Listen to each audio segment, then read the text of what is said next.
Hare Krishna, dear devotees. Please join us for Srimad Bhagavatam study. Let's start with Jai Radha Madhav.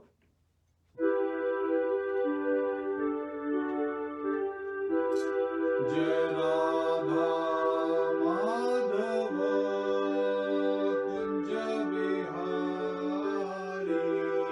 Jai Radha Madhava Kunja Bihari.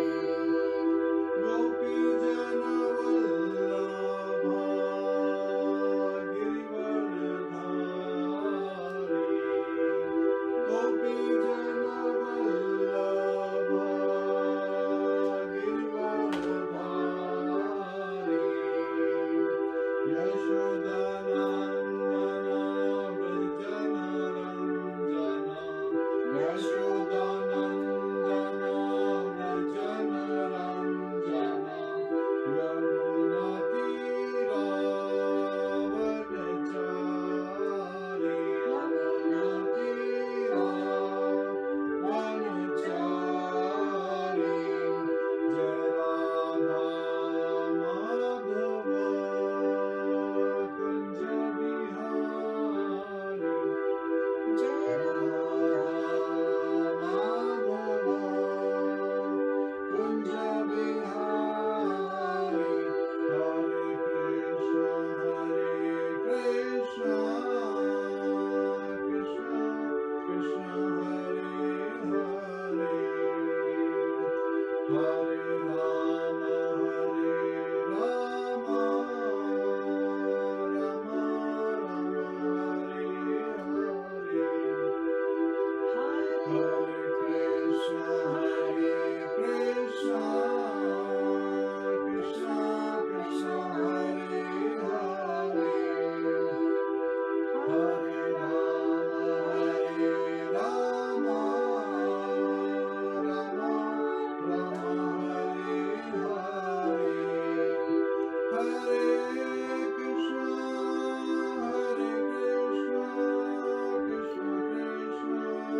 Hare Krishna, dear devotees. So today we'll be studying Srimad Bhagavatam, chapter 79.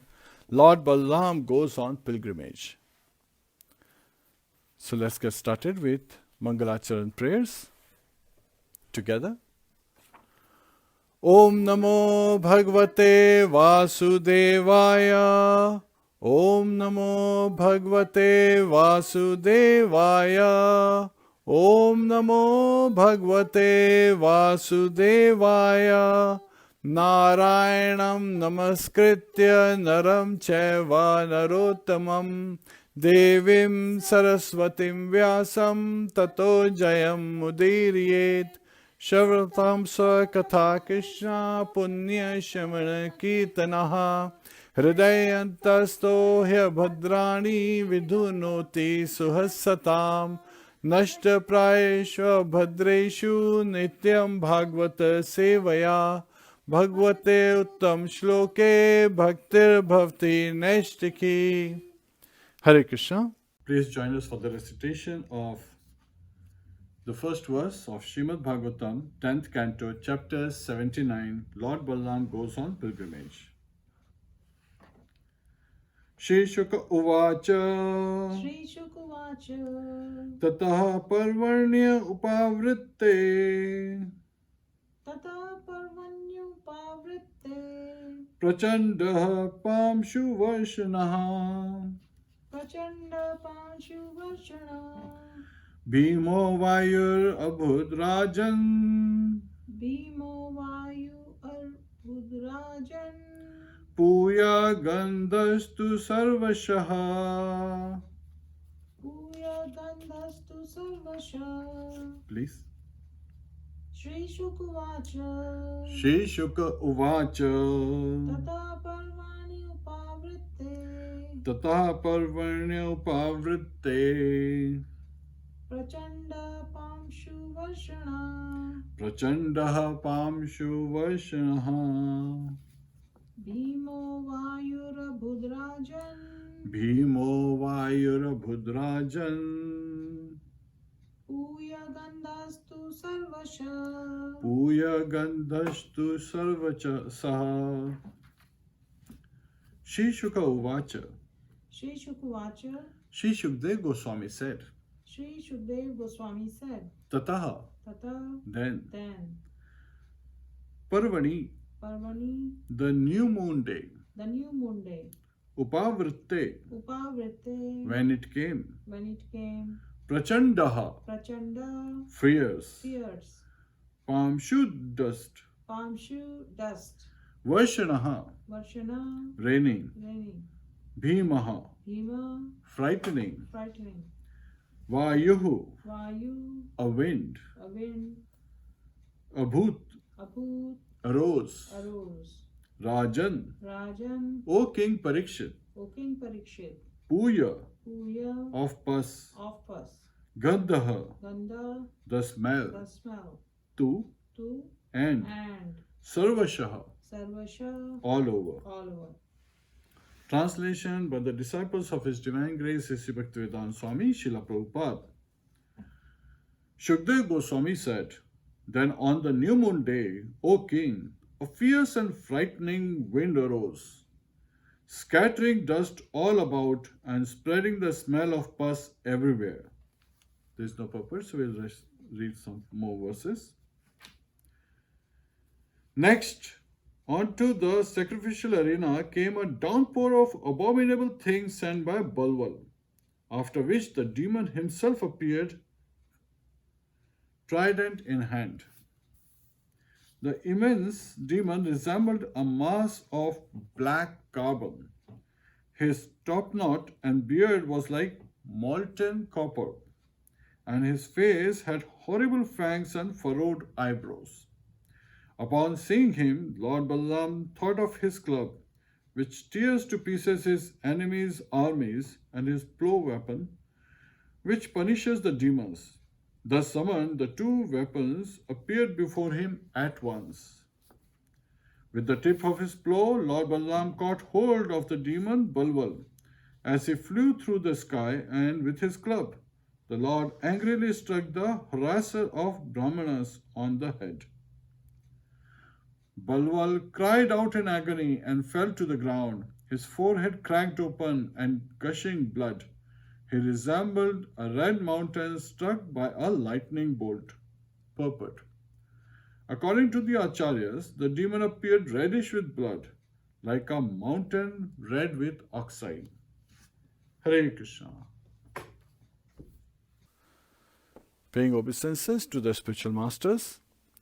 Namo Vishnu Padaya Krishna Pristhaya Bhutale Shrimate Bhakti Vedanta Swami Niti Namine Namaste Saraswate Deve Gauravani Pracharine Nirvishesha Shunyavadi Pashatya Deshatarine Om Jnana Timirandasya Jnananjana Shalakaya Chakshurun Militam Yena Tasmai Shri Guruve Namaha Mukham karoti vachalam pangum langhayate girim yat kripa tadaham vande Shri Gurum Deenatarinam.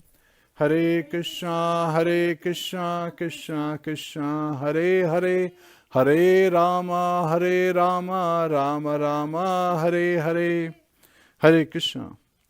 So continuing from the previous chapter, Lord Balaram continues his pilgrimage, his journey of various pilgrims places, also referred to as Tirth Yatra. It's pilgrimages, called in Indian terms, Hindi terms, it's called Tirth Yatra. And devotees, they often go on Tirth Yatras. So this is again following the footsteps of Acharyas and none other than Lord Balaram himself. He goes on Tirth Yatra. So again, in the previous chapter, chapter 78, we discussed that when the battle between Kurus and Pandavas was declared, at that time many personalities stayed neutral. Lord Balaram stayed neutral as one of them. So Lord Balaram, he had taught Duryodhana how to fight with club. So he knew that Duryodhana is very expert.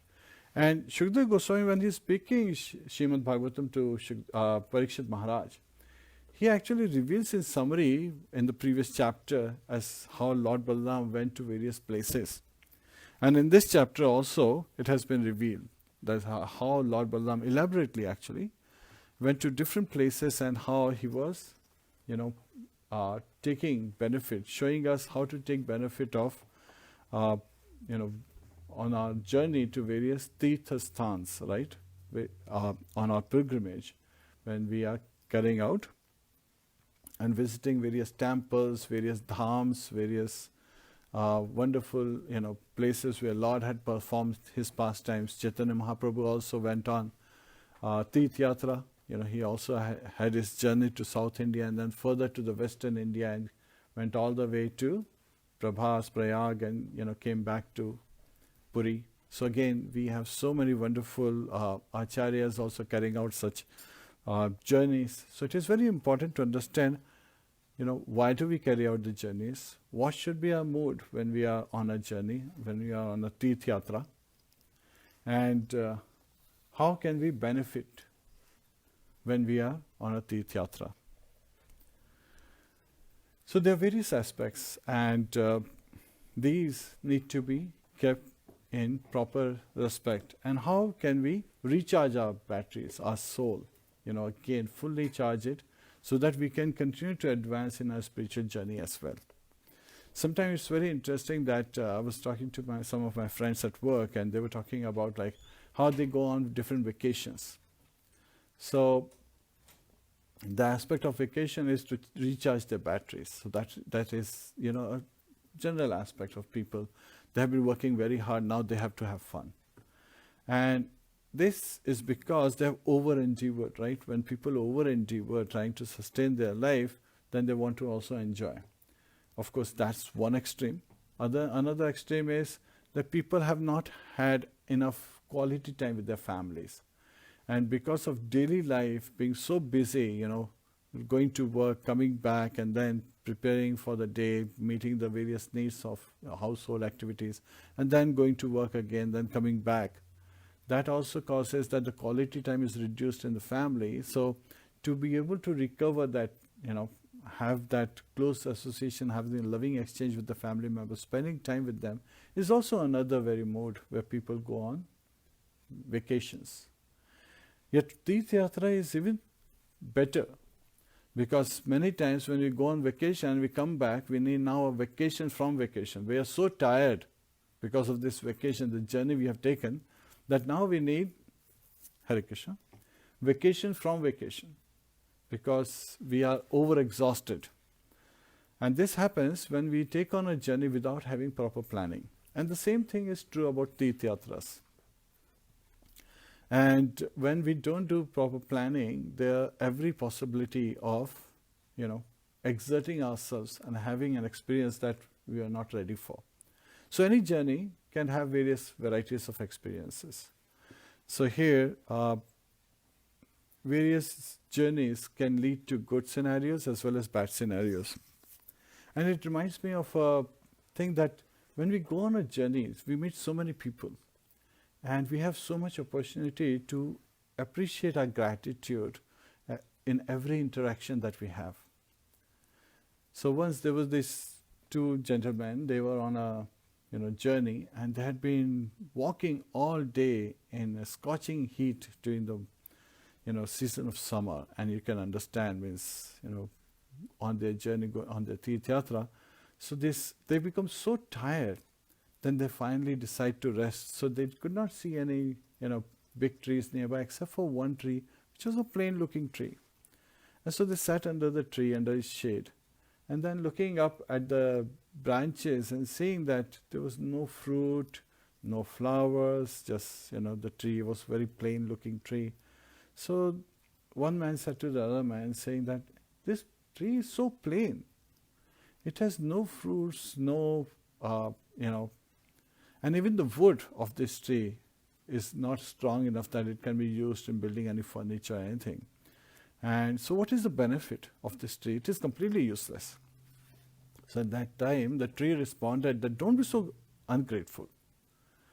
I am the one who's providing you shade, and you're not even realizing after all that, travel, when you're tired and you're looking for shade, you have come in my shelter, and now you're being so ungrateful.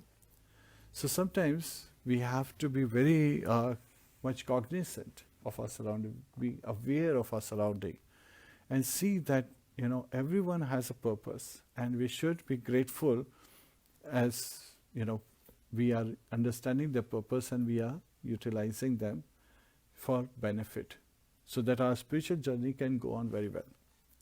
Now, even sometimes someone who's criticizing us or putting us down can be used in promoting and accelerating in our spiritual progress. Now you would ask, how? How could that be the situation? Just in this case of a tree, of course, did not have the fruits, so the travelers couldn't eat, but that was not the focus. The focus was that they were tired and they needed shade and so a place to rest. So the tree provided that. So it was favorable in some aspects. And how could something that is actually showing us, putting us down, discouraging us, could be used in increasing our, Krishna consciousness? So this is a very nice story of, a group of frogs. They were like hopping along. And it just so happened that unknowingly, two of the frogs, they fell in a pit. It was a deep pit. And there was hardly any water. So they tried very hard to come out. And all the other frogs, they surrounded this pit. And they were saying that it is so deep a pit and you can't even come any distance, out. So you are as good as dead. But the two frogs, they were continuing to jump. And yet at the same time, all these frogs who are surrounding the pit were saying, why are you trying to, waste your energy? You are as good as dead. Give up. There's no sense of you, trying to come out of this pit. It is too deep for you guys to come out. So just give up. Yet the frogs kept trying, and finally, after hearing all these frogs, one of the frog gave up. And so, soon died. But the other frog kept jumping, and all these frogs from outside were saying, give up. You are as good as dead. Just don't worry about trying to come out of this pit. But the frog was continuously trying, and the more they were calling out for him to give up, the more strongly he was crying out, trying to get out of the pit. And finally he was able to come out of the pit. And they all amazed. And then they said, did you not hear? How could you come out? It was amazing that how you could come out. So the frog was actually, it was identified that this frog, the second frog that came out of the pit, was deaf. And he was thinking that all these frogs, they were actually encouraging, hooting for him to come out of the pit. So that is the message. So the message is, people when they're trying to put us down, it's their perception. Yet at the same time, we should look at it as a message of encouragement. That yes, I'm going on this my spiritual journey and I'm following the instructions provided by Guru, Sadhu and Shastra. Those are my 3 references, and continue to progress forward. It is very interesting that sometimes people say, oh, Prabhu, this person cannot sing. And then, but at the same time I have seen that with practice, the person becoming a very nice kirtanier. And some of the nice kirtaniers in Krishna Consciousness, if you hear about their stories, they will reveal to you that when they were singing, they were sounding, very differently what they were imagining. So again, so they were getting stressed out that, in our mind we are, singing like Lata Mangeshkar or Mohammad Rafi and great singers. Yet at the same time, when we hear our voice afterwards, it is shocking. Yet at the same time, they did not give up. Because in their heart, they knew that they have this sweet voice. It just is going to take some time to come to their throat, come out of their mouth. So this is something that we need to take to, very strongly in our heart, that we need to keep our dreams together and continue to march on. And Tirth Yatras, they enable us to bring our dreams to life. That is also very important to understand. The mood during the Tirth Yatras, as Srila Prabhupada explained in many of his morning walks, as well as during the pilgrimage that he took.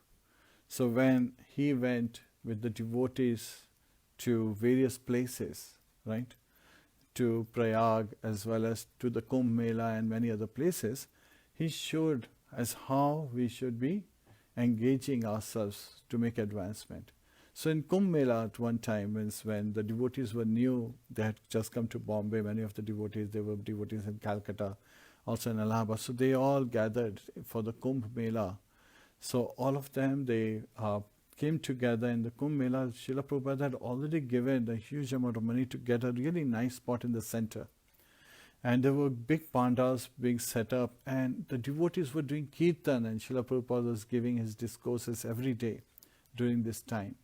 And with the scorching heat, actually in the morning time it was very, very cold. So sometimes even the Naga Babas, they don't wear any clothes, Lord Shiva's Bhaktas, they would take shelter in one of the tent. And it just so happened that once they lighted the chilam is like, they were smoking ganja and all. So at that time, His Holiness Tamal Krishna Maharaj, he went there and he asked them to leave immediately. And they would not listen. And then he said it very strongly that I want you to leave. Yet they would not listen. So he picked up one of the trishul. They had put the trishul upside down in the sand. There's a lot of sand in that area. So he picked up that and threw it onto the road outside the pandal. And at that time, all of them looking angrily at Tamal Krishna Maharaj. And looking at this situation, 5-6 of the American and Canadian boys, the disciples of Srila Prabhupada, they, came in to back up Tamal Krishna Maharaj. And at that time, these Naga Babas, they got up and they left. So yes, don't expect that everything will be pleasant. Even for devotees, things may turn unpleasant. Yet at the same time, we have to, first respectfully treat, but again stand our ground and keep the dreams coming true to make sure that we don't get diverted or distracted by various incidents. The important aspect here was because the disciples who were there, they were a complete combination. They were, singles, boys, bachelor boys and girls. They were grahasthas, they were sannyasis in this gathering of, disciples that Srila Prabhupada had taken to Kumbh Mela. That was the first Kumbh Mela where all the disciples had gone with Srila Prabhupada. And then they continued to, do kirtan day and night, and it was blissful. And all their focus was that they wanted to please Srila Prabhupada. They knew that if they pleased Srila Prabhupada, then everything would be perfect. So the focus is also very much directed in pleasing the spiritual master. If we please our spiritual master, then everything will turn out to be perfect. And I have seen this practically in my life, that when we are, engaging in various services and we are pleasing our teachers. So in school also, my father used to say, if you cross a teacher 3 times during the day, make sure that you bow your head and wish him nicely. So I used to do that. And even though in the beginning I was not such a smart student, but then I simply rose in my studies because of that favorable exchange, just in the corridor and the classrooms, that favorable exchange. I would smile, I would look at them, I would bow them with respect. So, and they would reciprocate. They would actually, I actually started seeing some differences. While other kids who were making mistakes, they would just receive the marks and then, they will receive their copies. But when I would have made a mistake, I would pay attention that the teacher would call me and say, why did you make this mistake? You could have done, paid attention to this step, and this is where you made the mistake. So they were helping me understand where I was making the mistake, not just that I was making a mistake. So I could correct it, because you can only correct a mistake when you know where it is. So it was helping me understand the, various aspects. And that was because of one simple action, that I was being respectful and I was bowing down. So when we go in any journey, every moment, every interaction in our life is a journey. And we need to make sure that interaction is a happy, pleasing, a smiling, jubilant interaction. It should be an enthusiastic interaction. Sometimes we are rushing through life, and that spoils the very journey that we are taking on. And it does happen because we have so many priorities, it happens. Yet at the same time, I'm still learning that we need to take a step back and look at the situation and make sure that every interaction is a pleasant interaction.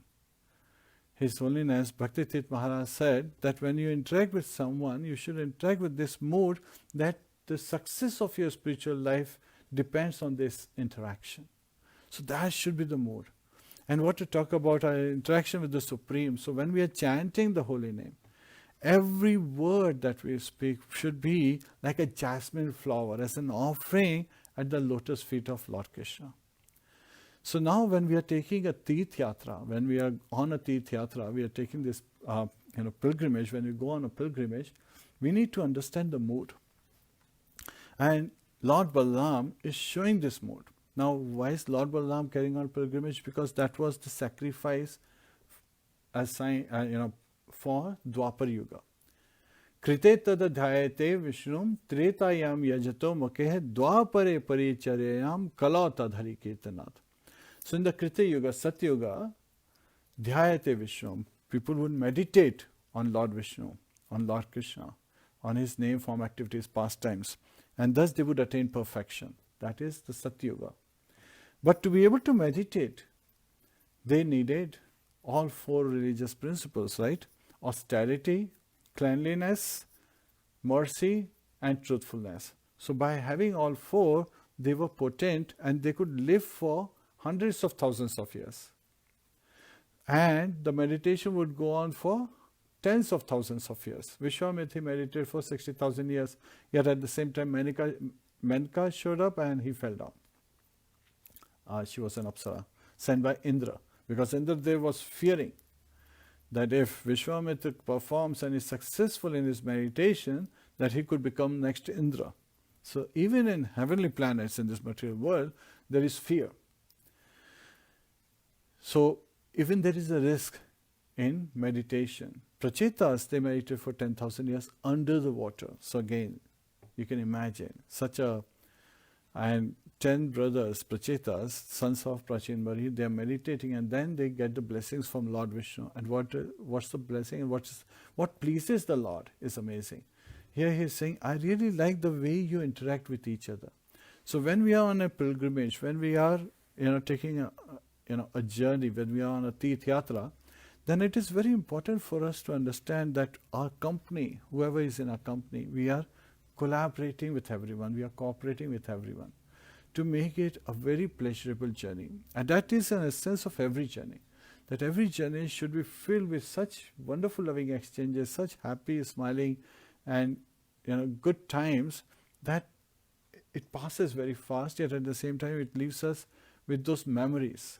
So if you think of going back, looking at back years, if you had carried out such a journey, you would a smile would come on your face, and you will feel very nice about that journey. You will have very nice memories of various activities that you did together with your family, with your friends, and so forth. Even with the people you met, it's very important. Sometimes we meet strangers in train ride, and we will become very nice friends. So nice friends at times that when they come to our town, they stay with us, and when we go to their town, we stay with them. So that is loving exchange. You connect with others, like-minded people. They connect easily. So we want to be like-minded people, because association is very important. Devotee association is paramount. Of all 6 kind of principles which can help us increase our spiritual progress, our sadhana, of them, devotee association is number 1, very important. So it is very important who is your company, right? Who are you traveling with? And what kind of exchanges, loving exchanges, how well are you cooperating with each other?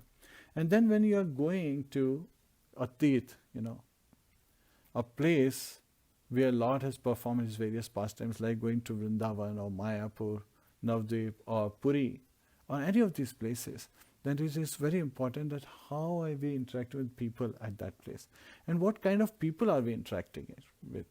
That is also very important.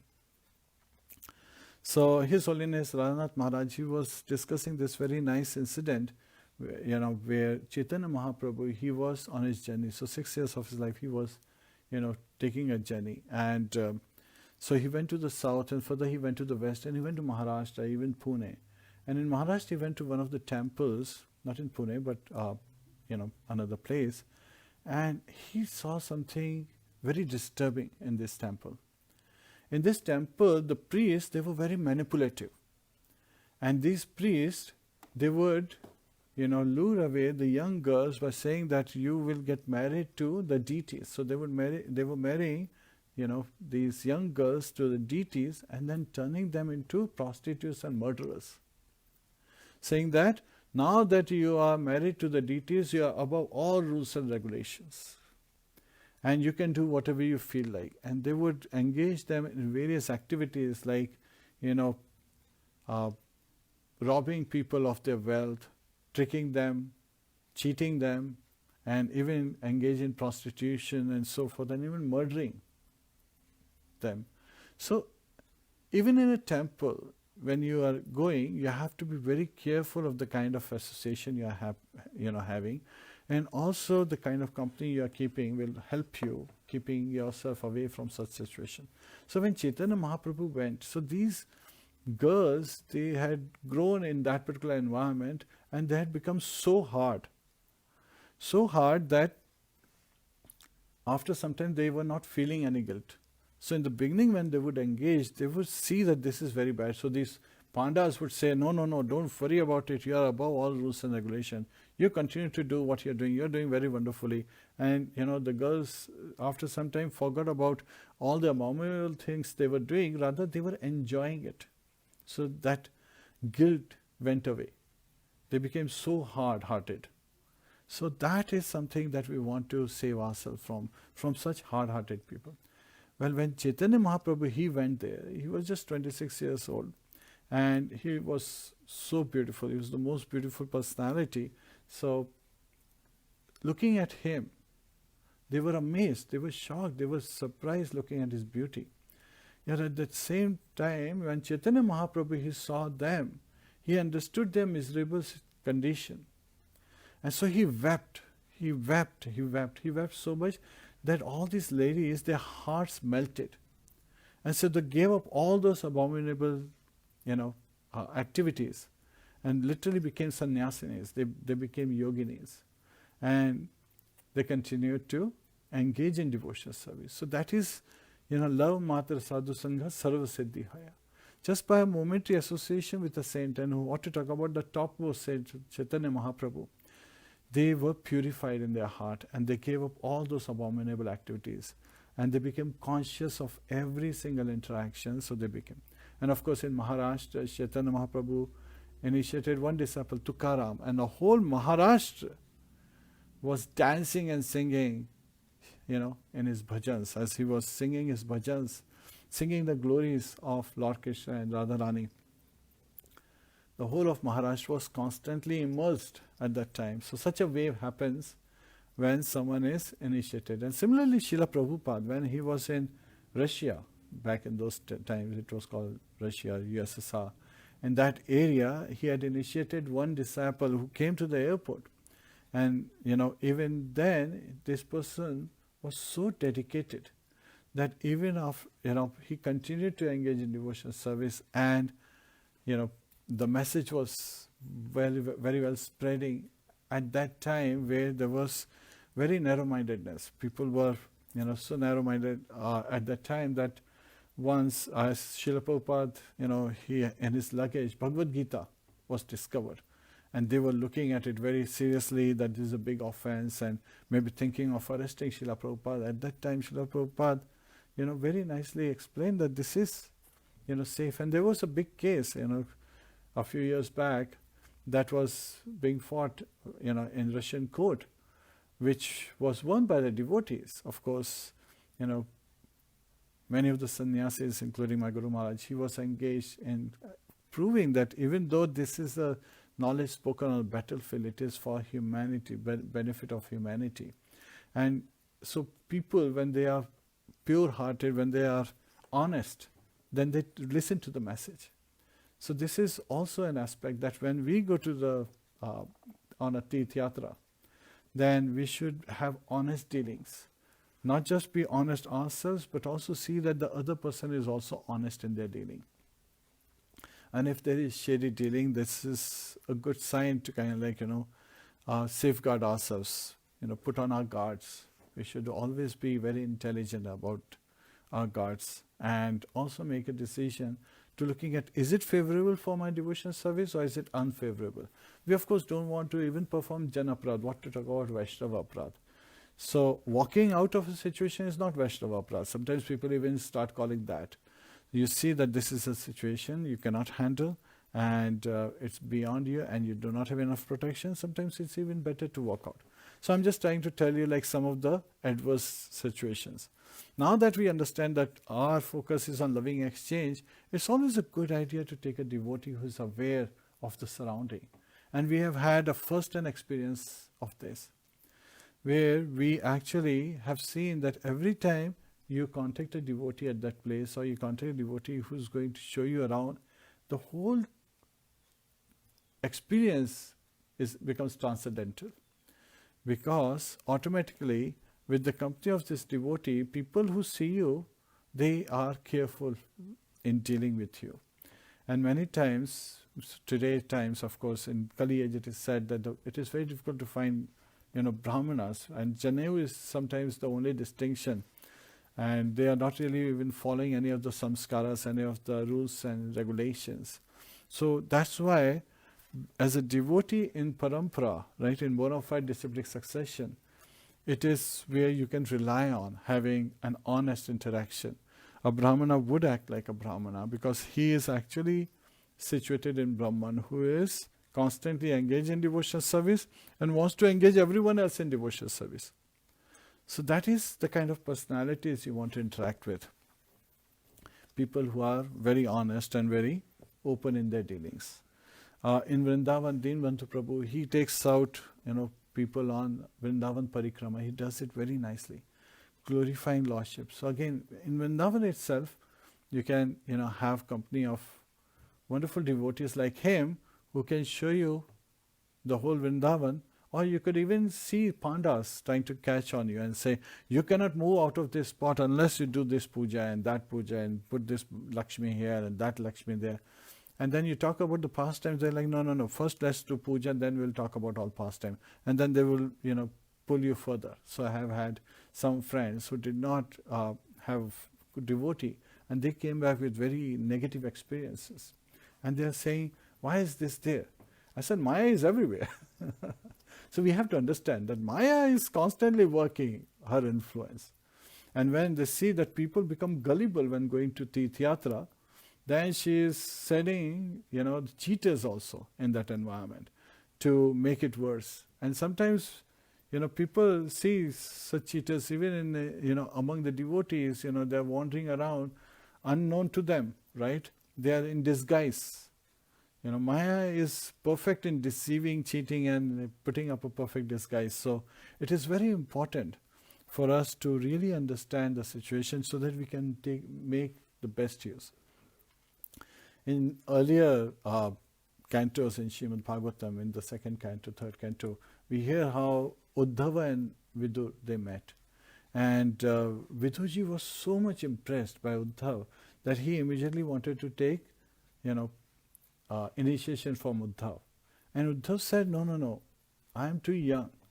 Please go to this place where you would seek sage Maitreya. And he is just the right personality for you to take initiation from. So that is also an honest interaction where Uddhava is telling Vidurji to go to sage Maitreya, and sage Maitreya reveals the pastimes. So now here, Lord Balarama, he goes on a pilgrimage. And he starts from Prabhas and he's going to various places. He goes to Naimisharanya, where all these sages are sitting and they are conversing about what? Lord Krishna's name, form, activities, pastimes. So they are interested in hearing the Puranas, Lord's glories. That's the main. Even though they perform Homa, when they see Roma Harshan, they say, oh, this is very nice. Now we get to hear the Lord's, Lord's glories and His wonderful sweet pastimes, His loving exchanges. So think about it. You are having loving exchanges, you are hearing loving exchanges. The whole experience is filled with loving exchanges. It's a very pleasure-giving experience. It's, not just satisfies our senses, but also our heart.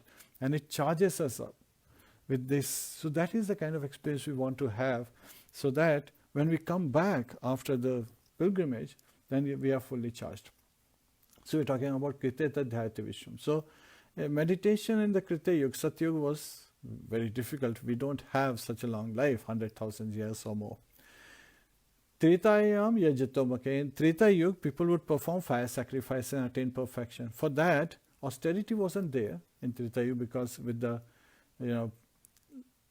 ending of Satyuga, it went away. So cleanliness was still there, mercy and truthfulness was still there. So cleanliness is very important when you are performing fire sacrifices.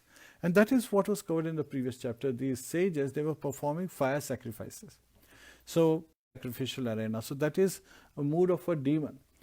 They come in a very nice sacred place and they spread all kind of bad things. So this is like a Bilwala, he was doing this. And Lord Balaram slays him. Now why did Lord Balaram slay him? We covered in the previous chapter. When he came to Naimisharanya, all the sages saw Lord Balaram has come. So they got up from their seats and they welcomed him, gave him a nice seat, worshipped him. The elderly sages, they blessed him. And after going through all this nice, hospitality, experience of hospitality by the sages, Lord Balaram paid attention that Rom Harshan, he has not got up from his Vyasasana, he was sitting on the Vyasasana, he had not even folded his hands and bowed down or nodded his head in awe and reverence or in respectable mood.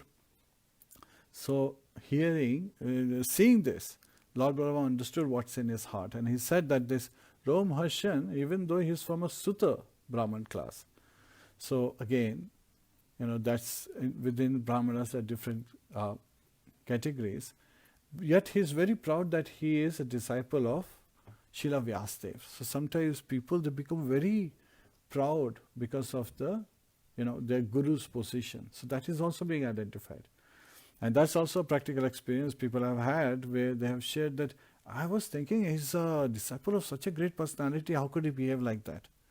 Because when you misbehave with someone, you are not just tinting your behavior, you are not just reflecting that negativity of yours, you are actually bringing that negativity on your spiritual master. So we as devotees have a higher responsibility. And in Srila Prabhupada's time also, one lady wrote to Srila Prabhupada as how she had very bad experience with some of the disciples in one of the stores. So at that time, Srila Prabhupada wrote very nicely, justifying the position of his devotees. But then he came back to his disciples and said that devotees should be a perfect gentleman and ladies. So again, for women should be perfect ladies and men should be perfect gentlemen. So that is an expectation, right? We have to behave. And we hear that when we engage in devotional service, then automatically our senses get purified and demigod-like qualities develop in us. And that is truth.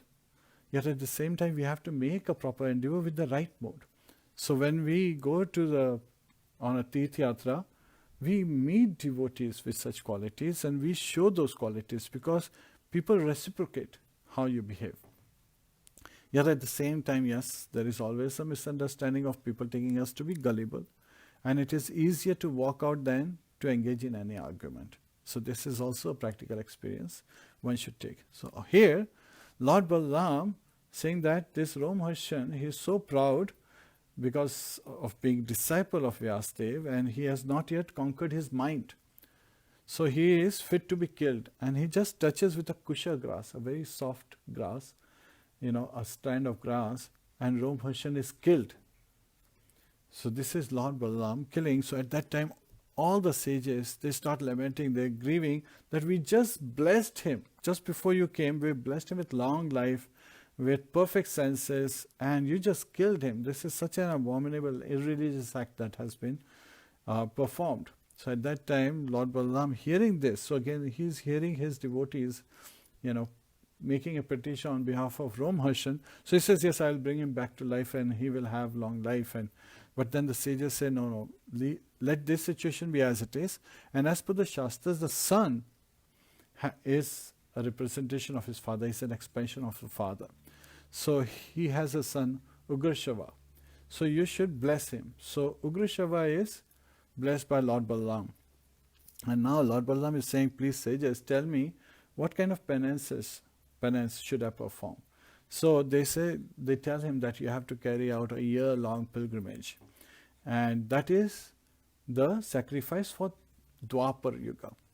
Dwapare Parichayayam. In Dwapar Yuga, people would go to the temples and to the Tirth Sthans, and they would, interact with the sages, with the devotees at those places, inquire about sacred matters. Those loving exchanges are conducted. So here, Lord Balarama takes that message and he says, what else can I do? So the sages say, there is a demon by the name Bilvala. He comes and he spoils our sacrificial arena. The cleanliness is destroyed. So he makes everything, he throws all unclean things and he comes every fortnight. So when in this chapter, in the beginning of chapter 79, it is given that when he comes, Lord Balarama, he invokes his plow and his gada, his club.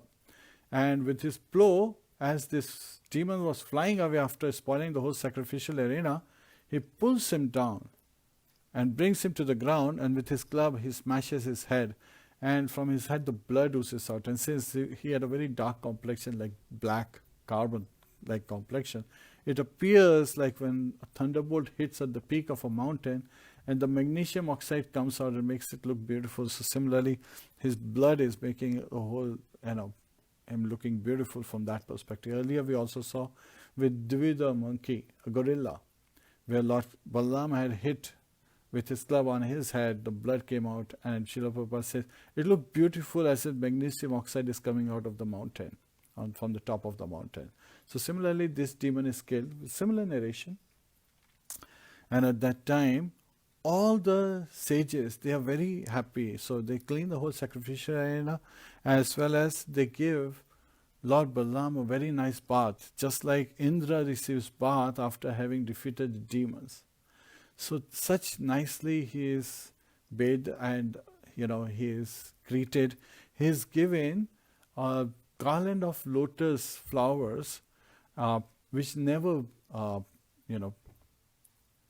they never go bad, basically. And he also gets divine clothes from the sages. He wears blue silken clothes and so forth, and divine jewels and ornaments. So he's nicely dressed, nicely greeted. And he continues his pilgrimage from that point onwards. And now Ugrashava is none other than Sutta Goswami. So Srimad Bhagavatam first canto mainly has conversation between Sutta Goswami and the sages at Naimisharanya. So he is the one who is son of Romaharshan, and he has been blessed by Lord Balarama with perfect senses and long life. So he is continuing the legacy of his father. His father had received the wealth of Puranas from Vyasadeva, Krishna Dvapana Vyasadeva. So the son, Sutta Goswami, is carrying it out very nicely. And Lord Balarama, he continues his journey from Naimisharanya. So again, after that, he starts visiting many holy tirthas. Now, one of the important things that is shown here is like in our custom, in Vedic culture, all the tirthas, all the temples and places of pilgrimage, they were on the bank of a river. So, as Lord Balarama is traveling, he's traveling around those rivers and he's visiting many places. So first thing he would do is cleanse himself by taking bath in the river. So he takes bath in the river, he comes out, he goes to the temples, and he meets great sages and he pays obeisances. So he is showing yad yad acharati sheshtas tatta devetarojana. As great men carry out various activities, the common men follow. So in Dwapar Yuga, looking at his examples, all other personalities, they follow. And even in current times, people go on Tirth Yatra. And we should follow it.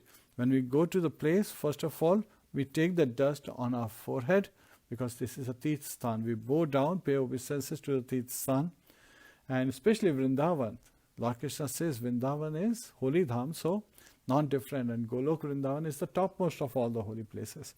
So we smear our forehead with the dust of Vrindavan. We go to River Yamuna, take nice bath, come out, and then we interact with the devotees, go to the temple and have. Now that is one way. And you spend some time interact with devotees, 2-3 days at each holy place as you continue. And it's always good to have a devotee who shows you around and tells you about the various pastimes of lordships. That would really awaken us to the sweet pastimes, as this is where Lord killed, on Keshi Ghat, he killed Keshi demon.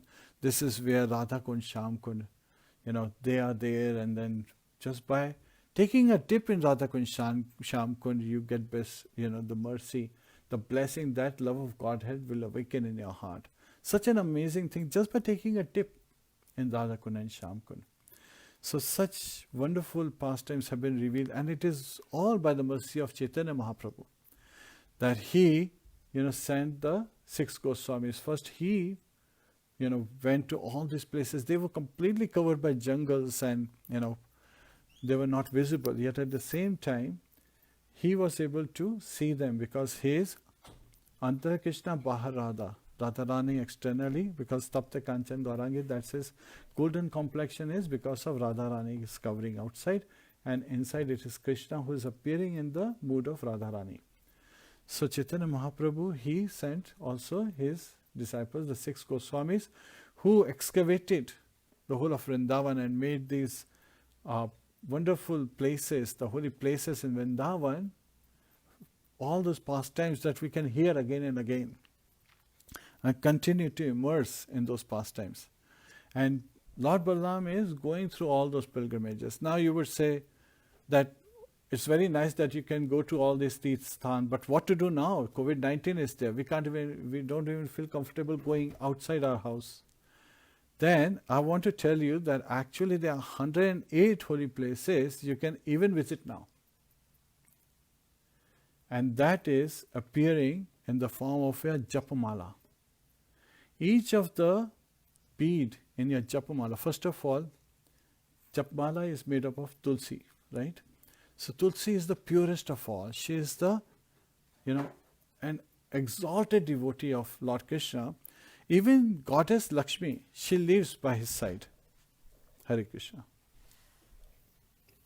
So this is Tulsi beads, Japmala, and the center bead is called Krishna bead, right? So you don't chant on Krishna bead, rather you chant on Tulsi Mala. You start with the thick bead, right? And on every bead, now it's also very important, how do you chant, you would say. Well,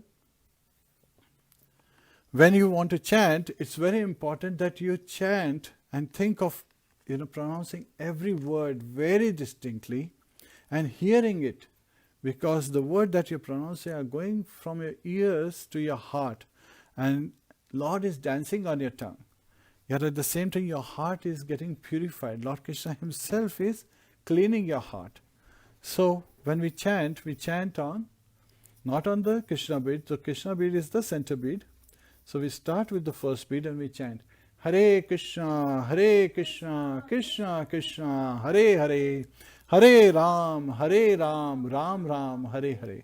Now as we chant on each bead, it's very interesting. You see that my index finger is not touching the bead, because we actually have all 5 elements represented in our hands. Earth, water, fire, air, ether. So this is earth, Prithvi, right? Then it's zigzag, so easy. Earth, water, fire, air, ether. And the fire and wood is never a good combination. And Acharya has explained very nicely, Srila Prabhupada also explained, that this finger represents fire. It actually anger. When we are angry, this finger raises, and mainly 2 points. So it's also called polluted. And so we don't want to touch a polluted thing to a pure thing, right? Even though we may have an impure heart, but by chanting it's going to get cleansed. It will be nicely, cleansed just by chanting of the holy name. So we chant. And when we come to the last bead, so each bead, think of each bead as a gopi. And you are touching the lotus feet of a gopi. So that's a Tirth Sthan. So each bead is the lotus feet of a gopi. And you want to offer in your prayers jasmine, the fragrant jasmine flowers at the lotus feet of each of the gopis. That is your chanting. So by this, you come to the next one and you chant again. Hare Krishna, Krishna Krishna, Hare Hare, Hare Ram, Ram Ram, Hare Hare. So even sitting at home, you have 108 holy dham, accessible to you. So you should take this opportunity to chant on Tulsi beads, and you can visit all 108 holy dhams. When you come to the last one, turn back. You never cross over the Krishna bead. You turn back and you chant backward. Again, Hare Krishna, Krishna Krishna, Hare Hare, Hare Ram, Ram Ram, Hare Hare. Yes. What about the mood while chanting? Oh yes, the mood is of submission with humility. Tranadapi shunichena tarorapi saishnuna amanina manadena kirtaniya sadahari. So Chaitanya Mahaprabhu reveals to us the mood we should have when we are chanting the holy name. Tranadapi shunichena, be more humble than the blade of grass on the street. Tarorapi saishnuna, be more tolerant than the tree. Tree is very tolerant, can be cut, and people take its fruits, even its wood, its flowers for various usage, and it never objects. Amanina manadina, and not expect any respect from others, but ready to give all respects to others. In that mood, we can chant the holy name eternally. Excuse me. So here, by chanting the holy name on the beads, we can purify our very existence while visiting all the dhams. And so, in this Lord Balarāma going on pilgrimage, he goes to all the rivers all around India. He walks along with Yamuna, he walks along with Ganges, goes all the way to the point where Ganga Sagar, where Ganges meets the ocean, Bay of Bengal. And then he comes back, going all the way even to the Mahendra Hills, and then further coming down to the Puri area. He goes to Malaya Hills. He even meets Sage Agastya. He pays obeisances to Sage Agastya. And he's constantly having this interaction with all these sages and so forth. And as he's traveling, he even goes to the south. and he goes all the way to Kanyakumari, where he says he sees Kanyakumari, where Kanyakumari is another name for goddess Durga. And he is taking part in all the rivers. So rivers are very purifying. Living near a river, near the stream, is supposed to be in the mode of goodness. So he is showing by his example that we should not just be, so we should not be so much, like looking at other aspects. So sometimes people go to Vrindavan and they do not have proper direction. Then their focus is, oh, I'm getting, started in Krishna Consciousness. They go especially to Vrindavan, directly end up in Loi Bazaar, where they are buying things, and then they come out and directly heading back. And maybe in this journey they spend 10-15 minutes at one temple, second temple, and just come back. So that should not be the mood. The mood should be that I want to interact with devotees, I want to know about Lord Krishna's pastimes. And we should be very much feeling this enthusiasm. Utsahan nishchayat dhairyat tat karma pravartana sangatyaga satovritti sadbhir bhakti prasiddhati. So again, so that is the mode that we should be very much enthusiastic, utsahan. Nishchayat, we should be determined to understand the glories of this holy place. And it's always a good idea to read and know about the glories before you go there. It will benefit you immensely. Dhairyat, and be very patient. Not everything is going to go on your time. So you should have sufficient 2-3 days when you're going to a holy dham, so that you can really visit different places, and also be ready if something bad happens. Sometimes your health may not be as well, so it will give you a time to adjust yourself to that environment, new atmosphere, to the weather and so forth. And tat karma pravartana, engage in devotional service. Just by having 5 potent forms of devotional service, Srila Rupa Goswami explains in Bhakti Rasamrita Sindhu, even a neophyte can experience love of Godhead. What are these 4 types? 5 types. First one is Devotee Association. That is paramount. So again, you need to associate with devotees. Second is living in a dham. So you can actually have an altar in your home, and you can make your home a dham as well. Then chanting of the holy name. Hare Krishna, Krishna Krishna, Hare Hare, Hare Ram, Ram Ram, Hare Hare. Fourth is deity worship. And fifth, last but not the least, is reading Srimad Bhagavatam, studying Srimad Bhagavatam. So this is also something that we can engage and experience love of Godhead. So here, now you would say, okay, we have talked about what's the best sacrifice for Sat Yuga, Treta Yuga and Dwapar Yuga. What about Kali Age? So here, in Kali Age, the sacrifice recommended is chanting of the holy name. Kala tad hari kirtanat. By glorifying Lord Krishna, we can perform this sacrifice. So after performing this 1 year of sacrifice of visiting various pilgrim places, Tirthas, Lord Balarama, he returns to Prayag, and then he takes Avabhrata Snan. Avabhrata Snan is to commence a yajna. So he is doing that. And we can similarly perform Avabhrata Snan every day after we finish our 16 rounds.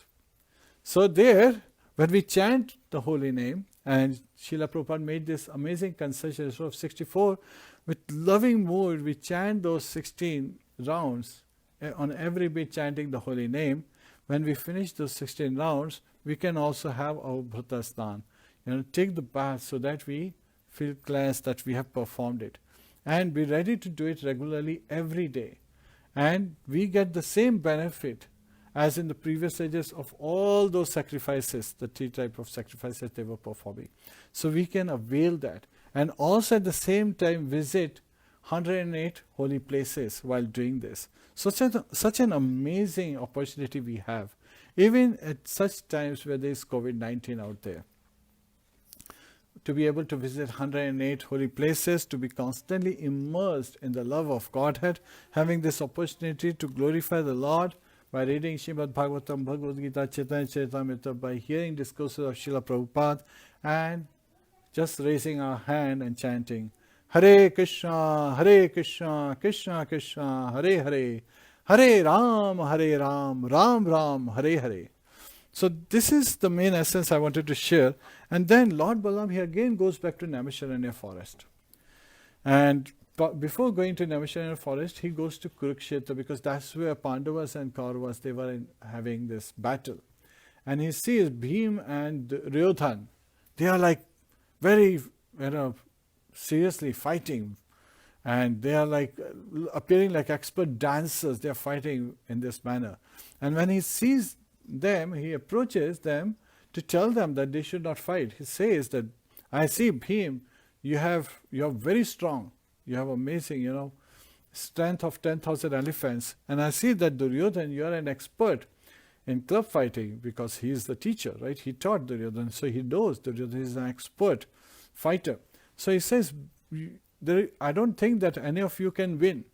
So this is a useless fight you are engaged in. You should give up this fight and come to an agreement.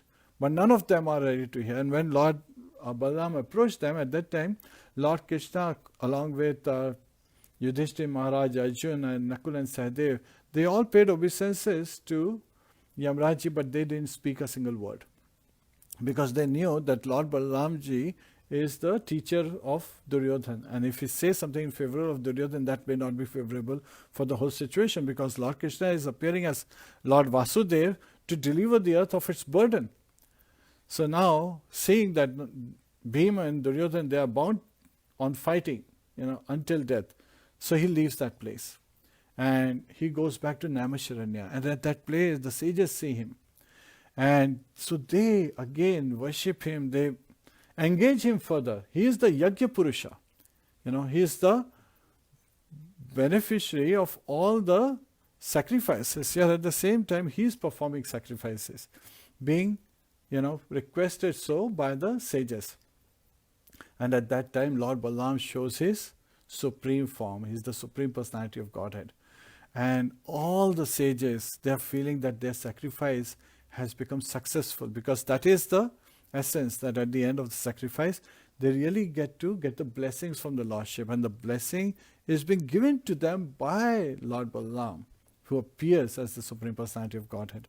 And so they are feeling blessed. And after having finished that, he comes back to Dwarka. And he is with his parents, and now the loving exchange with the family members continue from this point onwards. And the chapter ends. But we hear how we should go. The mood should be of awe and reverence, to hear about the glories, to see the pastimes, the places where Lord performed his wonderful pastimes when we are going on a Tirth Yatra. And also make sure that we make proper arrangement, that we know that there is a devotee who is going to help us understand the various pastimes, and try to safeguard ourselves from unwanted elements, because everywhere Maya is there. So we need to be very careful of Maya's presence, because this is material world, and even in Lord's Dham, she has her influence. It's very interesting that we had been going to Vrindavan for last 15-20 years, but about a decade back when we went, there was a temple of Goddess Durga and other temples coming around in Vrindavan. And of course, there's nothing wrong with it, provided everyone understand that she is Vaishno Devi. Vaishno means a devotee of Lord Krishna, Lord Vishnu. Vishnu is non-different from Krishna. Lord Krishna at work is known as Vishnu, at home he is known as Krishna or Vasudev. So that is the mood that we should understand, that we have to be very careful, yet at the same time, all interactions that we have should be loving exchanges. Everyone we see, we should be smiling, we should be patient, we should be bowing down. We should have this loving exchange, as if the success of our Tirth Yatra, of our pilgrimage, depends on the loving exchange, every single conversation that we have. And you don't have to go to a Tirth Yatra to do that. Even at home, sometimes we take our family members for granted. So we should take a step back and try to make it a loving exchange with our loving family members, because they are here because of the blessings we have received from the Lordship, and they are a great benediction we have received. Sadhu Sangha, right at home you can have Sadhu Sangha if we treat everyone and engage in discussing. So sometimes people say, oh, but this person is very materialist. But you don't have to take their association. You have to just give your association.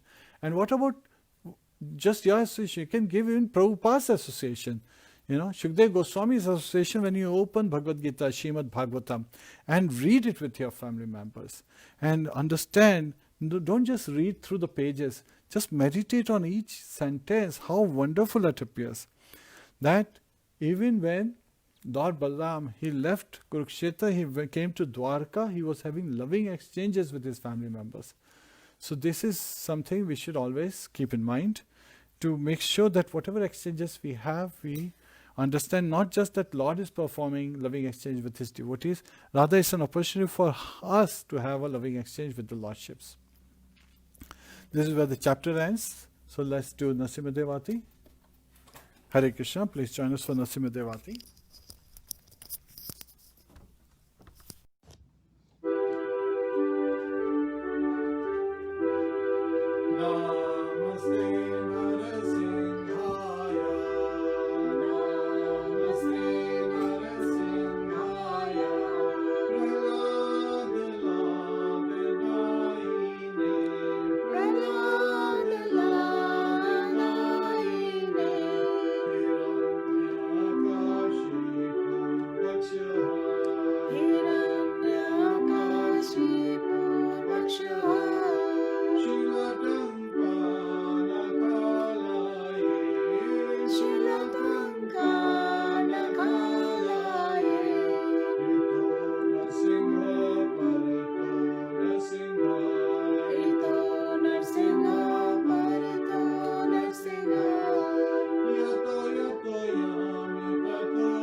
भगवान की जय, प्रहलाद महाराज की जय, श्रील प्रभुपाद की जय, श्रीमद् भागवतम की जय, अनंत कोटि वैष्णव वृंद की जय। हरे कृष्णा हरे कृष्णा।